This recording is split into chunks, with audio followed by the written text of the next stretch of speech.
The Trumpet Daily with Stephen Flurry.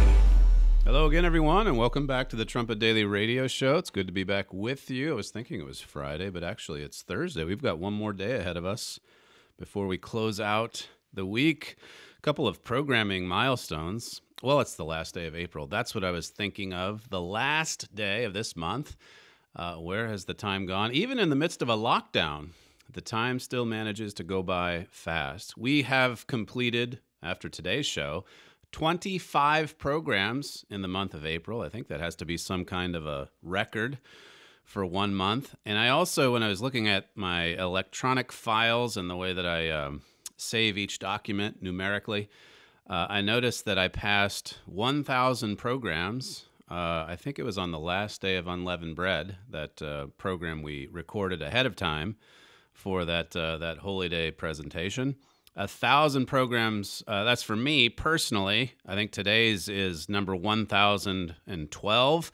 If you look over at the kpcg.fm website, that of course includes all of our wonderful subs when they have filled in for me, and I think the number is at 1,231, soon to be 1,232. So we are moving on up 1,000 programs, and that's what, in 5 years? Well, we're coming up to our 5-year anniversary now that I think of it. That'll be next week, next Tuesday or Wednesday, May 5th, 2015 is when we first started this program. Hard to believe, it's been 5 years.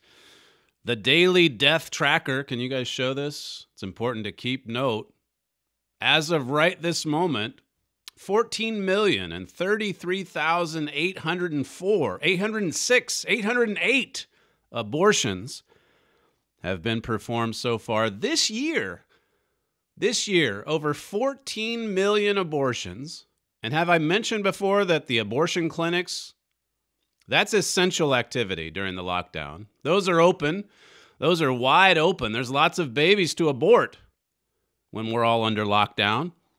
14 million. We'll keep track of that as we go, just in case there's any dramatic action that we need to take. All of these lives snuffed out before they even get started, before they even have a chance. On yesterday's show, we talked about how that this COVID-19 disease, it takes aim at the elderly and the infirmed and all of these nursing homes that have just, well, I think there was another story today talking about how many outbreaks there have been in nursing homes, not just in the United States, but all over the world, all across Europe. Here in the United Kingdom, you may have seen the daily tracker for the COVID-19 disease. The UK, I think their figures yesterday, they were at about 600-700 per day. And then yesterday, it's 4,400 or 4,500? And that's as if right on cue following this program. That's because they've gone back and looked at all of the deaths from nursing homes since the beginning of March. And I think that added 3,800 deaths to the death toll here in the UK. All of these nursing homes that have just been pounded. We'll go back, if you will, and listen to or watch that program from yesterday on the nursing home massacre.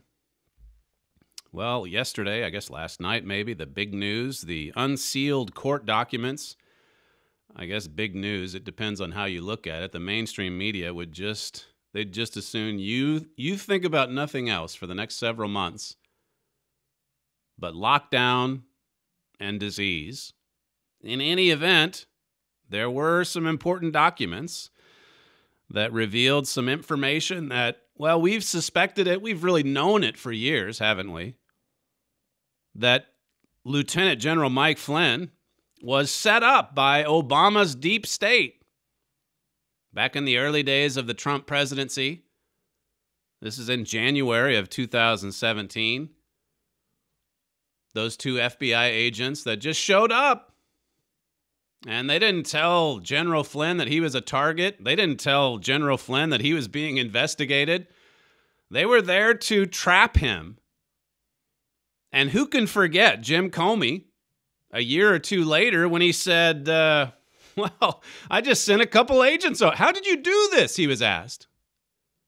And he even used the words, I got away with it. I took advantage of the Trump transition, the early days of the Trump presidency.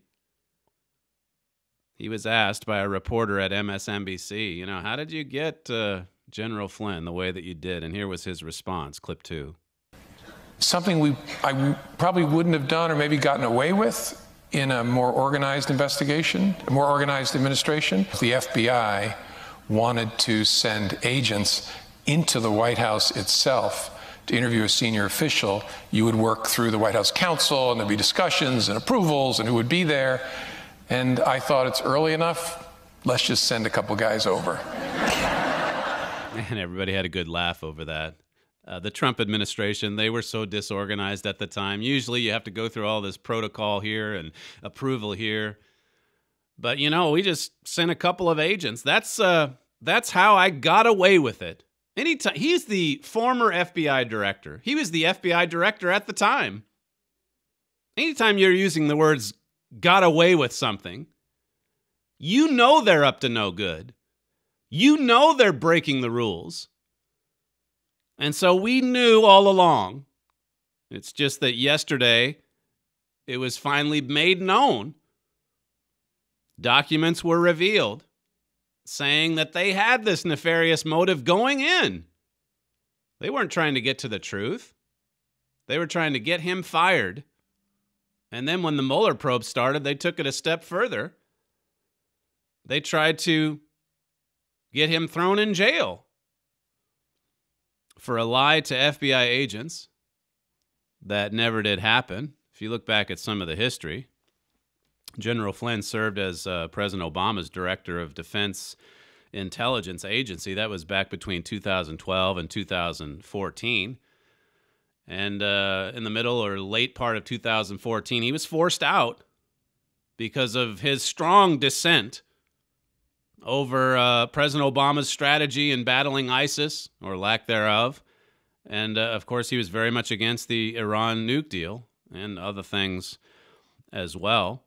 But it was after he was ousted that Flynn went on to be a pretty outspoken critic of the Obama administration, even taking aim at Obama himself, which, that was forbidden.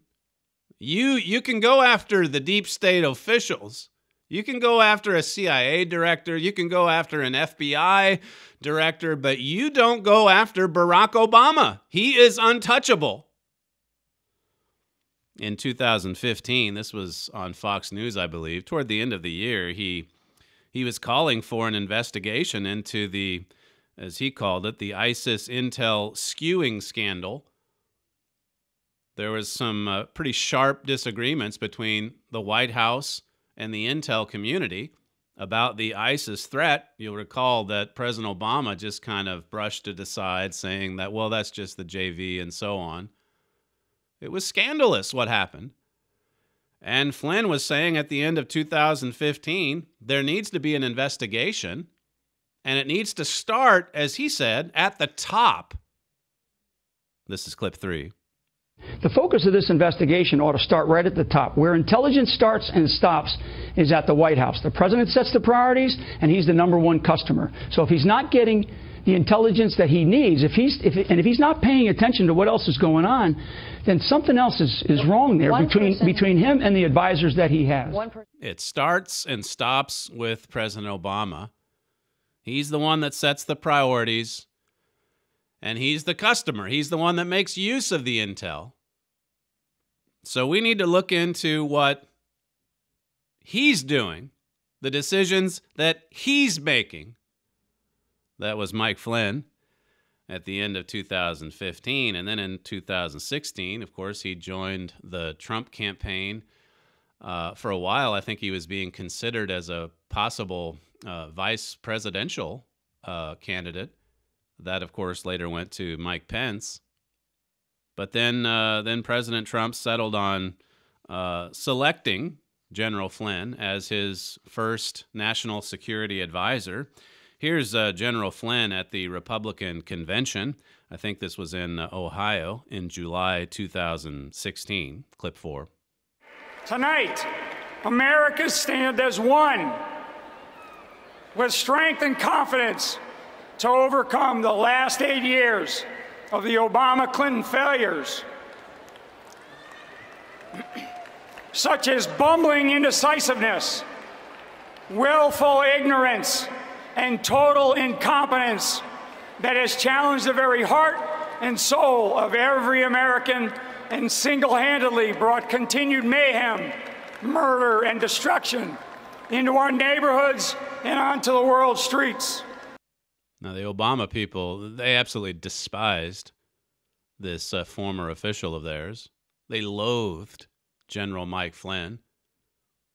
They wanted to destroy him, and you can understand why in some respects just in listening to some of the things that General Flynn said at that convention. He was following Melania Trump's speech, by the way, so the arena wasn't quite as packed as it was for hers. But still, just listening to his remarks. Here's one more tidbit, clip 5. I have called on Hillary Clinton. I have called on Hillary Clinton to drop out of the race because she put our nation's security at extremely high risk with her careless use of a private email server. Now, later in that speech, the audience, like they did for Trump rallies, started saying, lock her up, and he said, that's right. That's what should happen. So Obama's people hated him. Hillary Clinton, obviously, despised him as well. That gives you a little bit of background. And so then coming into the dramatic events from the end of 2016, of course, President Trump winning the election in November. And then you have the transition period. And then these phone calls, 2 or 3 phone calls that Mike Flynn made. He's the keep in mind, he's the incoming national security advisor. And he makes these phone calls to the Russian ambassador, Sergei Kislyak, requesting that Russia delay the pending UN resolutions concerning Israeli settlements, which the incoming administration, President Trump's administration, would be against. This is something that's just routine. It happens all the time. You had Obama and his people, before they even came into office, that transition period going back to 2008 and 9, discussing all these future arrangements through back-channel negotiations with the Iranian mullahs. In any event, Flynn makes these phone calls, and as PJ Media reported later, government spies, this is while Obama's still in office, it says government spies were listening in on his innocuous phone conversations with Kislyak. His name was unmasked by someone in the Obama administration, and the contents of the call were leaked to the Washington Post, which remains the only serious crime to have emerged in the Russian investigation. This was the most serious crime of all, the leak. You'll remember, it was January 12th, 2017. The transcript of the call made public because the Obama people, they leaked it. And then you have all of the unmasking. And somehow in the midst of all of this corruption, it's the phone call that Flynn made with Kislyak that's supposed to be the problem. That's what Jim Comey determined to be the problem. That's what Barack Obama determined to be the problem. And same with Bob Mueller and his team when they came along. It was reported in January that a high-ranking Obama official leaked this conversation to the Washington Post. And, of course, David Ignatius at the Washington Post, he was quite happy to reveal the contents of this classified discussion. That's the way it happened in 2016 and 17. Remember that? It still does to some extent, but it was just leak after leak after leak. Clapper leaking to CNN. Comey leaking to the New York Times. Just one leak after another. And what did that lead up to? This again, it's in the last days of Obama and the first few days of President Trump. PJ Media says then, without mentioning that they were conducting a criminal interview, FBI agents Joe Patinka and Peter Strzok showed up at the White House on January 24th, 2017. So this is just 4 days into the Trump administration to interrogate Trump's short-lived national security advisor. This was not a casual discussion. That's the way they made it out, though. They were there to interrogate him. They were there to entrap him. So he has this interview, and Andy McCabe, in a testimony a year and a half later, he admitted, he acknowledged that General Flynn did not lie. He didn't think and he said the FBI agents, Strzok and the other one, that they didn't think he was lying either. But once the Mueller investigation got off and running, that happened later in the year, you'll remember. Well, then they went after it or looked into it again and determined that he was in fact lying to those FBI agents. And this really does illustrate, I think, just how much of an overreach that there was during the Mueller investigation, this seemingly never-ending investigation that was just turning up stones all over the place to try to find Russian collusion. They couldn't find anything. So as part of it, it was a wide net that they threw out there, and as part of it, they thought, well, let's just, he's already been fired. The Trump administration let him go because he wasn't, as Flynn himself said, I wasn't completely forthright about the conversations, but there was no lying. He didn't reveal everything to Mike Pence, so it was embarrassing for the administration. They let him go, but for Mueller and his team, that wasn't enough. They got to go back to this interview. That's the way it was sold. Actually, it was an interrogation, and they got to show that, well, he was lying. They needed to justify the existence of the special counsel because they weren't finding any Russian spies. They were doing a lot of spying, but they couldn't find any Russian agents in the Trump administration. So really, they set a trap for themselves in many ways. Or God set a trap for them, I guess, depending on how you look at it. They took it too far.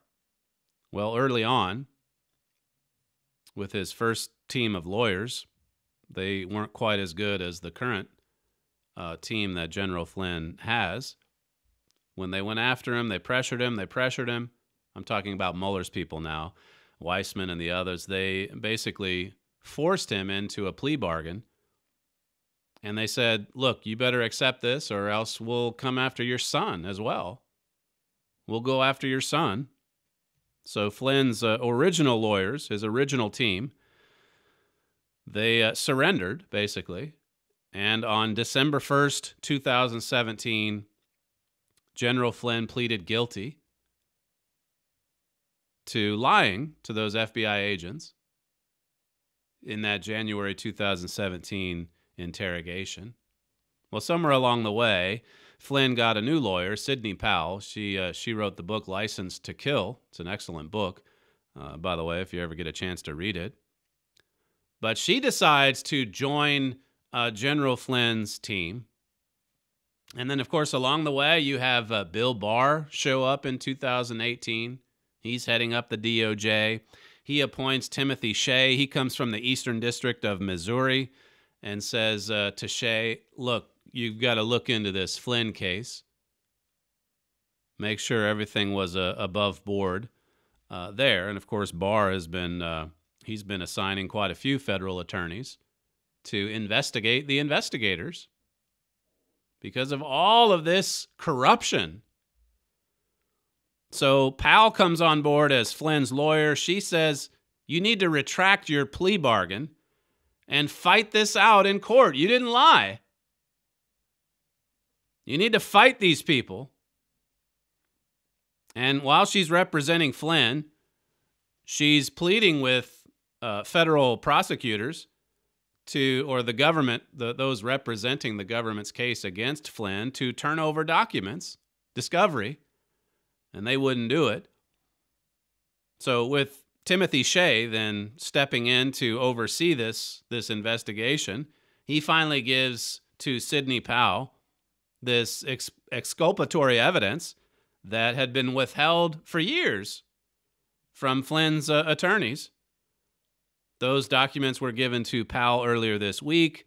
They were under seal of the court initially, but then when she got them, Sidney Powell filed for a new motion and said that, look, these new documents, they prove Mr. Flynn's allegations of having been deliberately set up and framed by corrupt agents.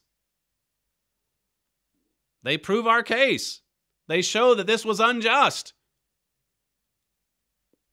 Well, what happened yesterday is that those documents were unsealed for all the public to see. And some of them, they're handwritten notes, and I'm not sure if we know who wrote all of the notes, but these are the FBI agents involved in taking down Lieutenant General Flynn. And one of the notes says, "What is our goal? Truth, admission, or to get him to lie so we can prosecute him or get him fired?" That's what it says on one of the notes from one of these, not just some regular old field agent in the middle of nowhere, America. These are the top agents at the Bureau in D.C. What's our goal here? Imagine as an FBI agent actually jotting down on a note to send to your fellow agent, is the goal here to get him to lie so that we can get him fired or even prosecuted? These are FBI agents. This is Jim Comey's FBI. This is Barack Obama's FBI. You know all about the other things, the text messages, what Comey bragged about in 2018. Oh, I just sent him over. Yeah, I just sent him over. This is how I got away with it. They're out there bragging about it. They're writing books about this. And finally, the truth is beginning to come out. These were dirty cops who wanted to destroy Mike Flynn because of how much the Obama administration absolutely loathed this individual. How dare he criticize Barack Obama? So these documents are unsealed, and of course people are now talking about it on talk radio and on the news last night, at least at Fox. I'm sure they're not very concerned about it on the other channels. But this was the goal from the beginning, and this is just the beginning, we should say. Sidney Powell, I think she was on Hannity last night, and this is what she had to say regarding other documents that she has seen but that have yet to be made public. Clip 1. The documents I've seen so far, in addition to the ones you have in your hands now, are even more stunning. It's just absolutely appalling what these agents and then the special counsel operation did to General Flynn. It's abuse of their authority at every turn. I can't thank Attorney General Barr and Mr. Jensen and Mr. Durham enough for having the integrity and fortitude to get to the bottom of this, because that's what it takes. These documents weren't easily discovered. The emails have been in the FBI the whole time, but the handwritten notes, as I understand it, may not have been. We still don't know exactly who the author of those is. But they're devastating evidence of the lengths they were willing to go to disregard all prior protocols, all prior rules, their standard practice in other cases to warn of a 1001 violation, all of that. None of that applied to General Flynn. They had only special violations of every protocol known for him because they were determined to take him out. Abuse of authority, she says, at every turn. And for what reason? Because they were determined to take him out. To take him out. Now, I think it's important. Again, I say the major media is not going to be too interested in any of these developments. But the same people, for the most part, the same people who want to see the United States locked down forever are the same ones that wanted to take out General Flynn. They're the same ones that want to destroy Donald Trump. There may be a few exceptions here and there. But the ones who, Jared Kushner calls them the eternal lockdown crowd. The eternal lockdown crowd. They just want to lock down eternal. Now, if they got their candidate in office in November, they'd be changing their tune in a hurry. All right, then they'd be talking about revving up the economy again. Come on now, we've got to get that economy going. But the eternal lockdown crowd, they want to keep this going indefinitely. They don't want Americans going back to work. They don't want to return to normal. I guess you have to put normal in quotes, but you know what I mean. This morning we had a few emails back and forth on me and the fellows about the reasons why the eternal lockdown crowd is so happy right now. Why do they want this to go on? Why do they refuse to change the subject from COVID-19 and lockdown to anything else?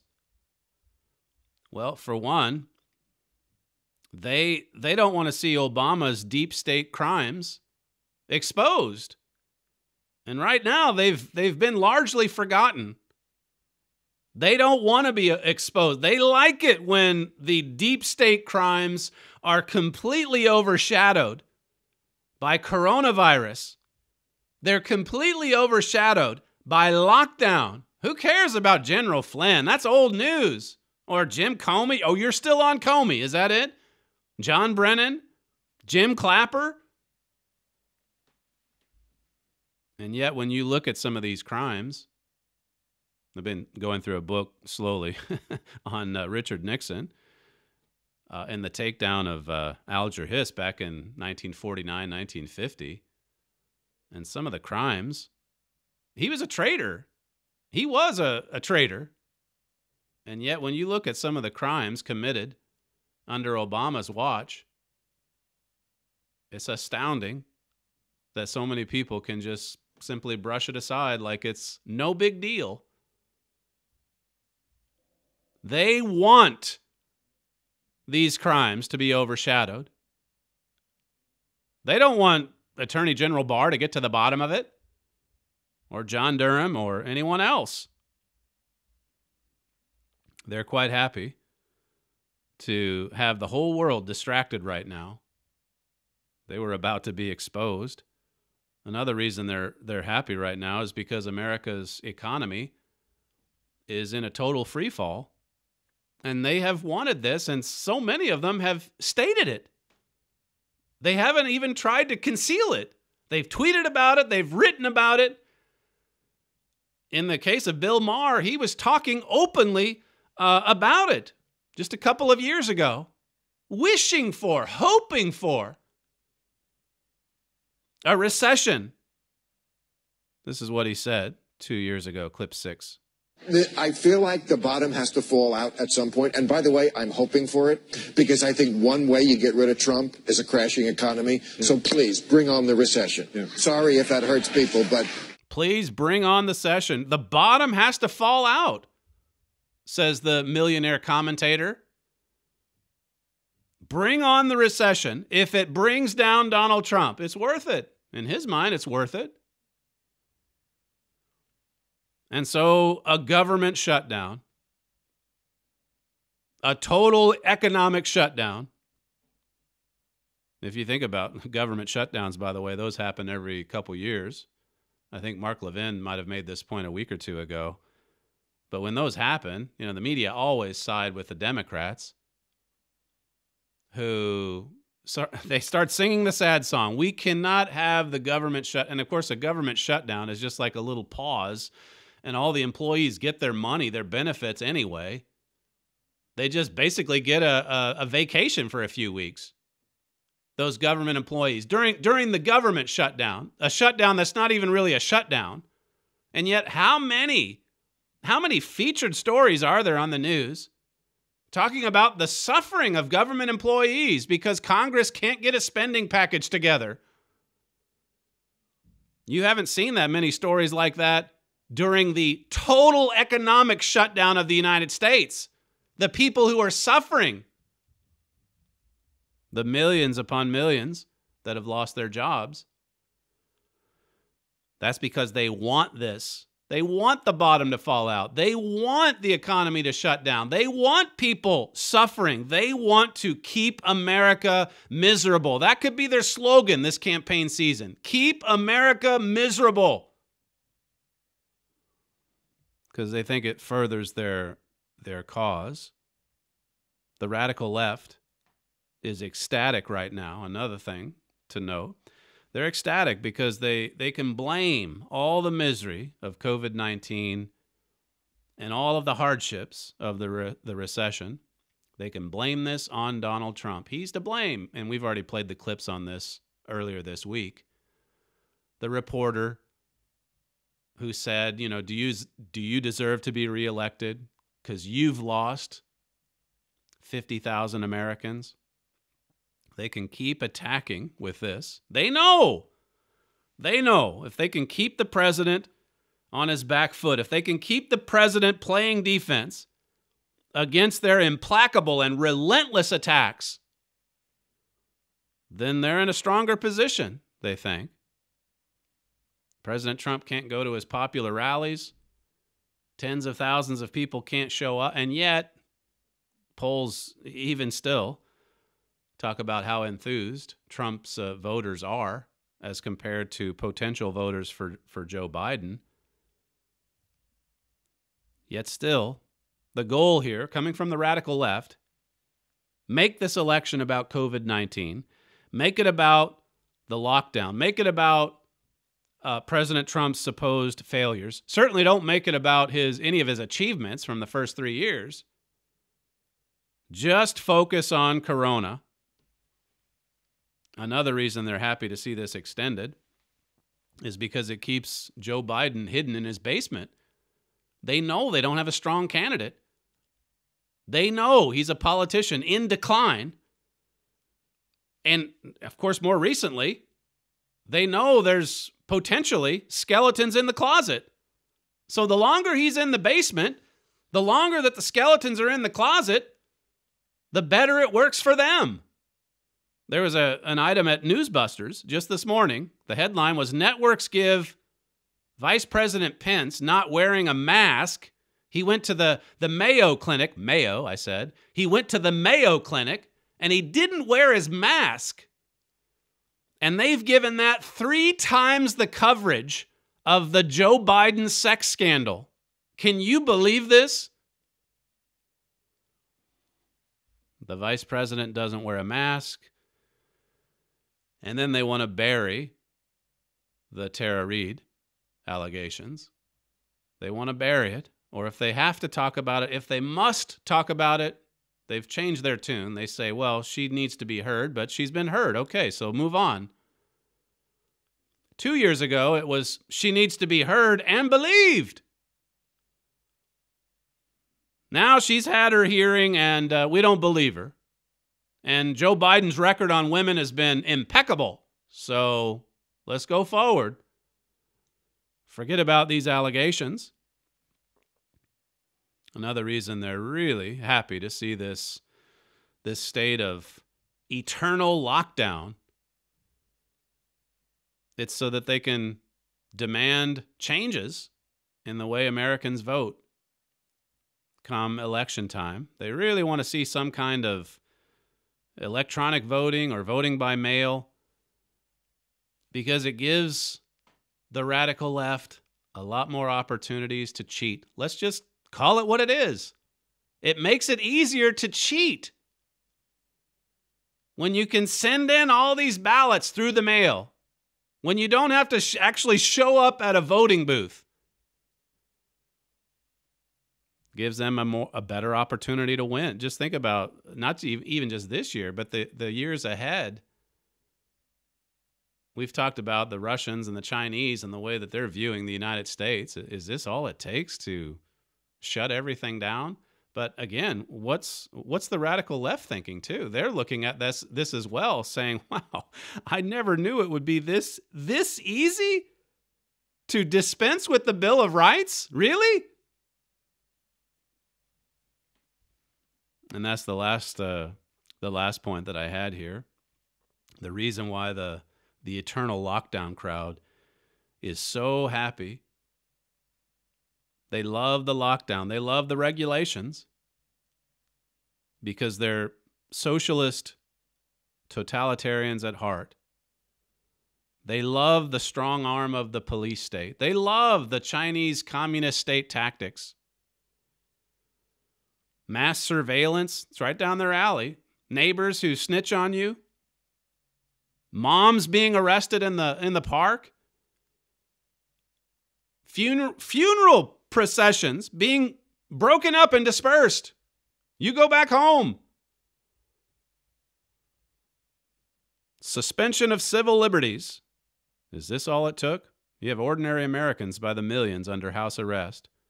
In truth, this is a leftist utopian fantasy that's come true for the radicals. This is right out of Rules for Radicals, I presume. Again, how many of them ever thought it would be this easy to suspend the Bill of Rights for all of the ordinary Americans? Of course, the ones in power, they can go to the gym, they can drive across town to walk at their favorite park, or in the case of Barack Obama, he can take his security detail across Virginia to go to his golf course last weekend. That's essential. But for the rest of us, for the sheeple, you stay inside. You don't leave the house.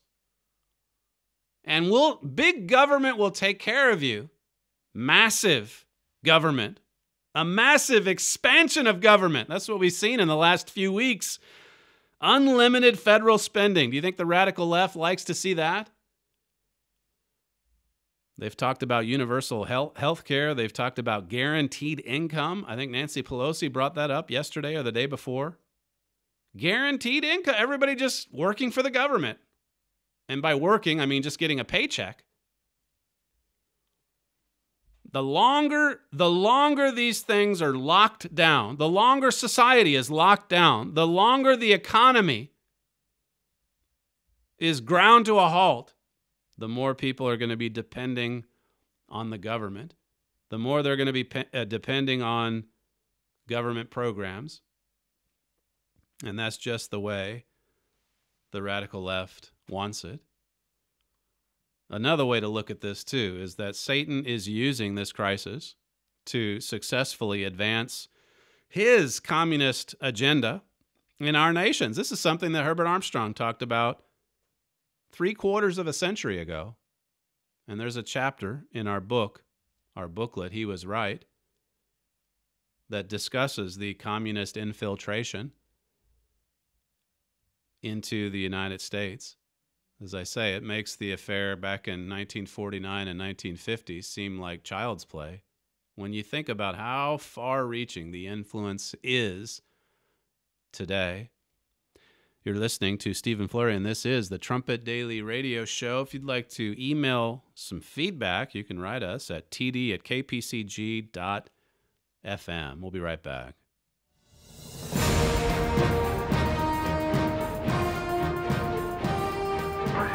This is KPCG-FM, and this is the Trumpet Daily.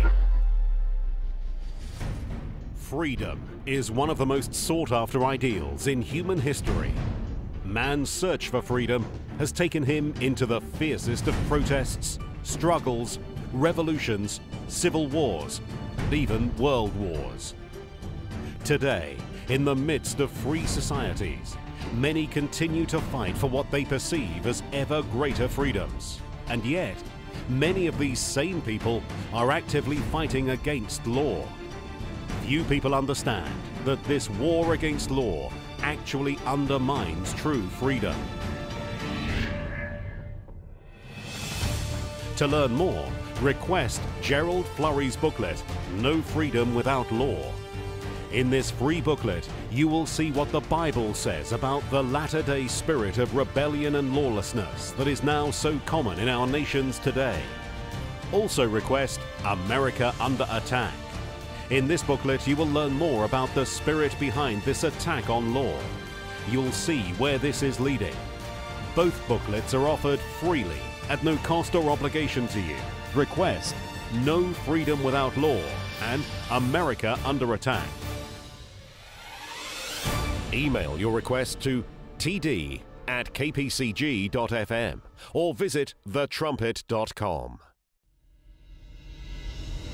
From the Philadelphia Church of God campus in Edstone, England, this is the Trumpet Daily Program with Stephen Flurry. Over, what would it be, 3,000 abortions worldwide just since we started this program. Stunning death tracker, to be sure. Yesterday on the program, we talked about light versus darkness, looking at it spiritually, physically too. It's a powerful lesson. The benefits from the sun, from getting outside, from breathing fresh air deeply. But when you look at the spiritual light that Jesus Christ brought to this earth, as I touched on yesterday, and how that men rejected him, because as it says there in John 3, they loved darkness. Their deeds are evil, so they prefer to lurk in the dark. And that's been the course that this world has been on during the 6,000 years of human civilization. In the correspondence course, lesson 1, I've mentioned this before, it says the whole world is now in a time of grave crisis and is rapidly approaching a condition of total chaos. We're now in the crisis period at the close of this age. The world does not really know where it's headed, nor does it comprehend the lessons of the past. It doesn't know where it's going. There's no direction. Even out of this crisis, as I said in the first segment, really the goal on the radical left is to just, stay in it as long as we can, as long as it's helpful politically, as long as it helps our position. Just stay with this. But what kind of direction is that? Looking forward a few years, or looking ahead to our oncoming generation, our children. Were it not for God's prophecies, well, what are so many people thinking about the next generation? 2 Corinthians 4:4 says that the God of this world has blinded the minds of men to the light of the glorious gospel of Christ. The light of the gospel here is compared to glorious light. It brings light to this dark world. The good news of the coming kingdom of God. It says in verse 6, for God has commanded the light to shine out of darkness.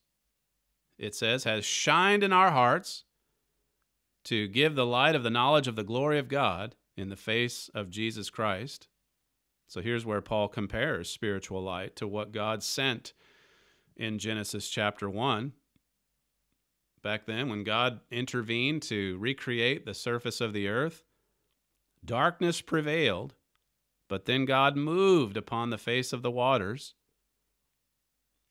God said, let there be light, and there was light. Spiritually, though, we're still in darkness. And it's because our deeds are evil. Listen to what Herbert Armstrong said in I think this is an old radio show from the 60s. It's clip 7. Our land is filled with churches, my friends, and we make mention of God in our prayers, but as the prophecies say, we do not put our heart in our prayers. We're full of a form of godliness, but we deny too much, the power thereof, as Paul wrote to Timothy. And there's a great deal of that, and a great deal of the formal ceremony. But I want to tell you, people are not putting their hearts in it tonight. There's a great deal of the ceremony, or the form of godliness, as 2 Timothy 3 says, but there isn't the sincerity. There isn't true religion. Mr. Armstrong went on to say this, clip 8. Right here in the United States, there is more crime.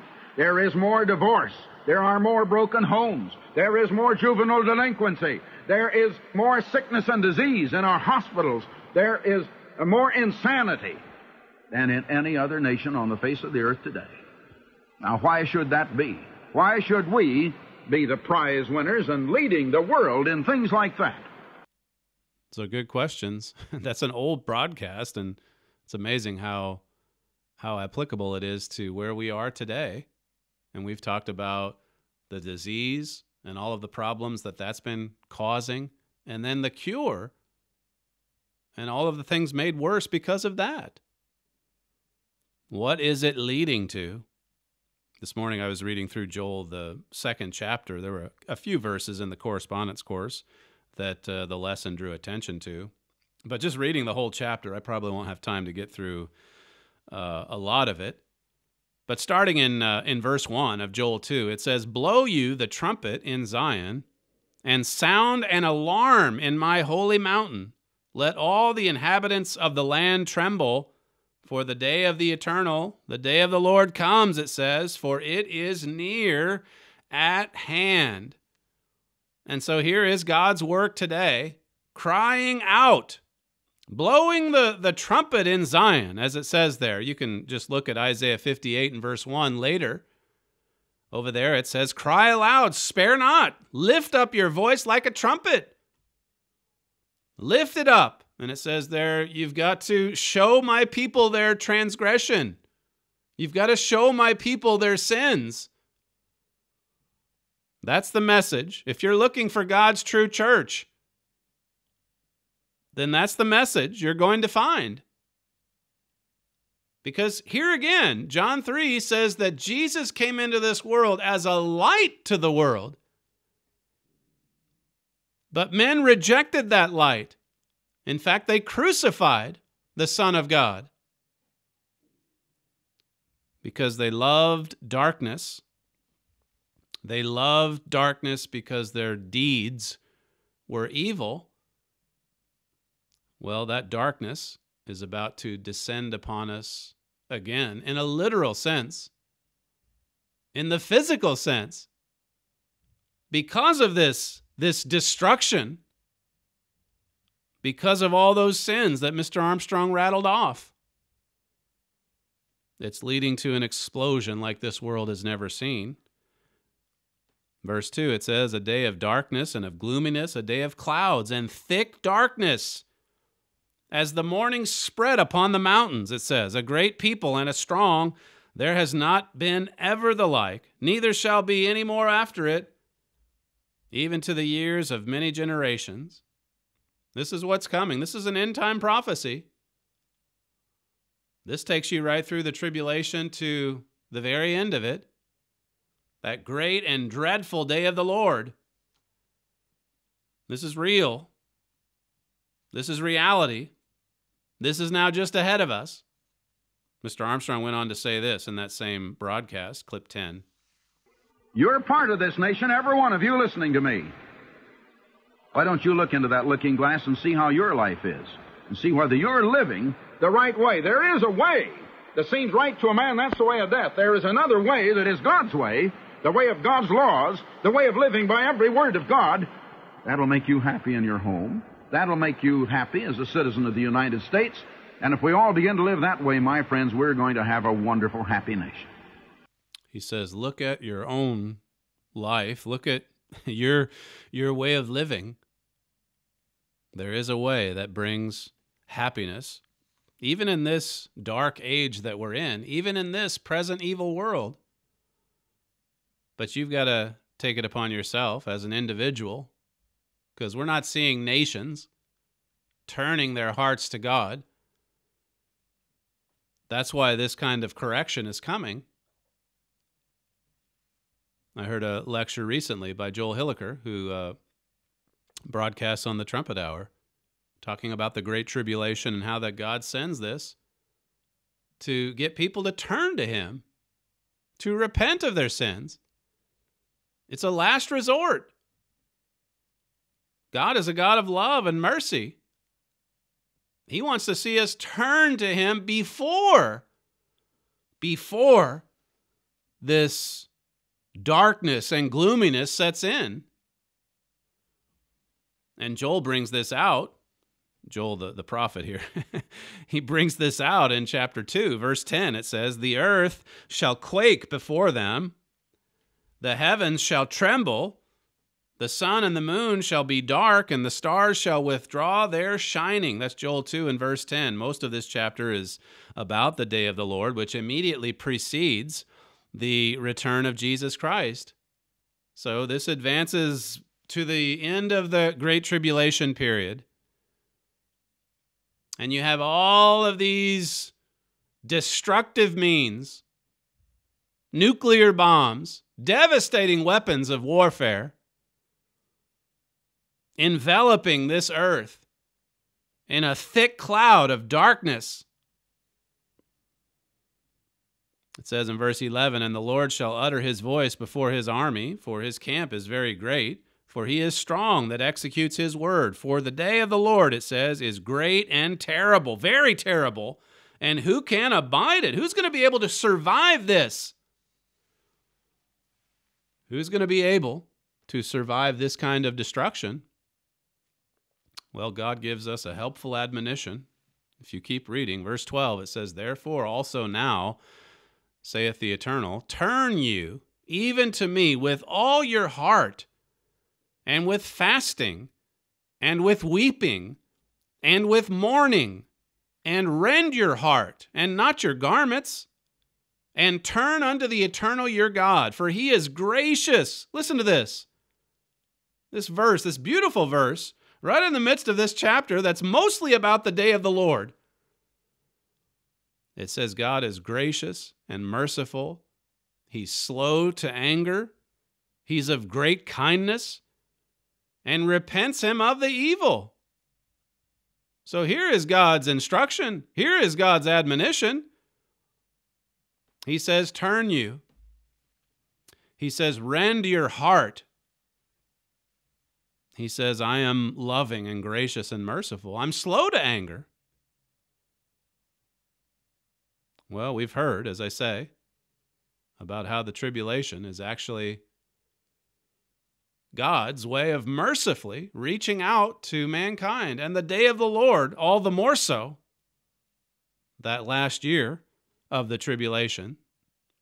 This too is an expression of God's mercy. It's God trying to get our attention. It's God trying to wake us up.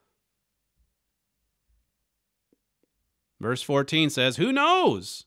Who knows if he will return and repent and leave a blessing behind him, even a meat offering and a drink offering unto the Eternal your God? Who knows? Apply this in your individual life. Who knows what God might do, even at the last minute, if you return to him in repentance? There's some people who even listen to this program who think that they're so far gone, or they've just been out in the world too long, or they have too many sins that they've struggled with for years, and that they just can't do anything about it. They just can't turn. It's too late, they think. Well, it's not too late. It's not too late. We're right at the last. We're drawing near to the return of Christ. The tribulation is nearly upon us. But if you turn, even at the last minute, who knows what God might do, how God might intervene in your life. So verse 15 says, blow the trumpet in Zion, sanctify a fast, call a solemn assembly. Here's that trumpet blowing work again. It sounds the alarm. It's the trumpet of warning, and it's also one that calls for a sacred assembly. It's for you listening to this program, hearing the trumpet blast. It says sanctify, set apart a fast, call for a solemn assembly. Bring people together in worship toward God. Verse 16 says, gather the people, sanctify the congregation, assemble the elders, gather the children. And those that suck the breasts, it says, let the bridegroom go forth of his chamber and the bride out of her closet. You see, sometimes it is important, it's crucial to just set aside fleshly desires or whatever it might be to come together in fasting and prayers to God, to be in an attitude of worshiping God day in and day out. Well, the next verse is a really cool verse as well about the role of the priest in interceding for the people of God as well. It is, after all, a family, the family of God. The true gospel is the gospel of the soon-coming kingdom of God, which is the family of God, administering God's government over all the earth. You're listening to Stephen Flurry, and this is the Trumpet Daily Radio Show. If you'd like to email the program, you can send comments to td@kpcg.fm. We thank you for joining us on today's program, and we'll see you tomorrow.